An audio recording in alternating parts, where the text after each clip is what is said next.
First of all, once you've taken your images, you want to bring them into Photoshop. To do that, you go up to File, down to Scripts, and load files into Stack. Make sure that you're selecting either files or folder. I have them all in a folder. All my images are in a folder, so I'm going to choose folder. I'm going to browse and find that folder. Not that one. Here we go. I'm going to use this one because they're a little smaller. When I have them all there, then I can hit OK. It'll take a while to get all these frames in, but what has happened now is I have 3 different photos right here, and they've been put into separate layers. Now that your photos are in Photoshop in separate layers, you can adjust the size. Right now, I was using screenshots, so I want to get rid of all this extra stuff. So I'm going to crop that down so it only shows what I need it to.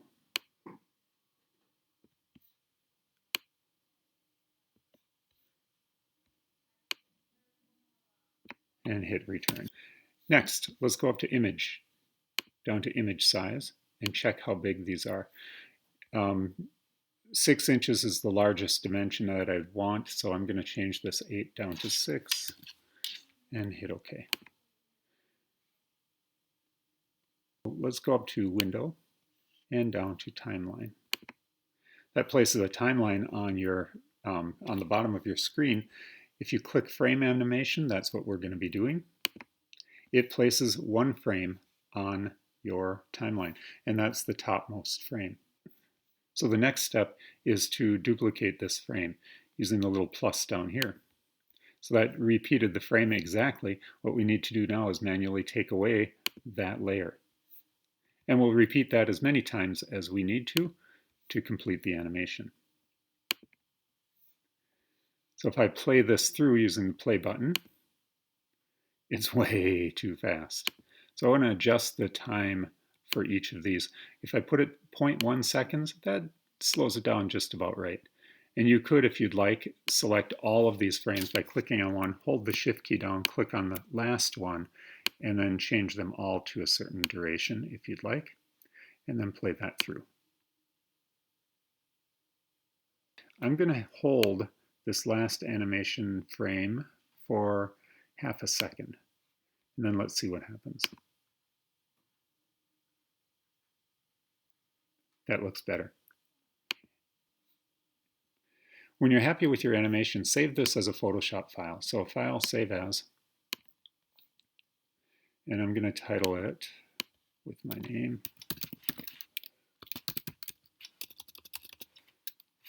And just save it. After you've saved it as a Photoshop file, you're going to hand in a GIF file. So you need to save it as a GIF. If we save it as a GIF, you can't edit it. So we save it as a Photoshop file so that you can go back and change things if you need to. So this is the final one I'm going to save as.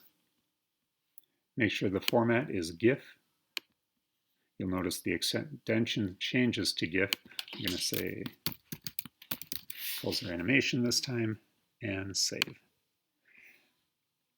When you look at the palette that comes up next, just use Perceptual, because that gives us the colors and everything that you see in the window right here.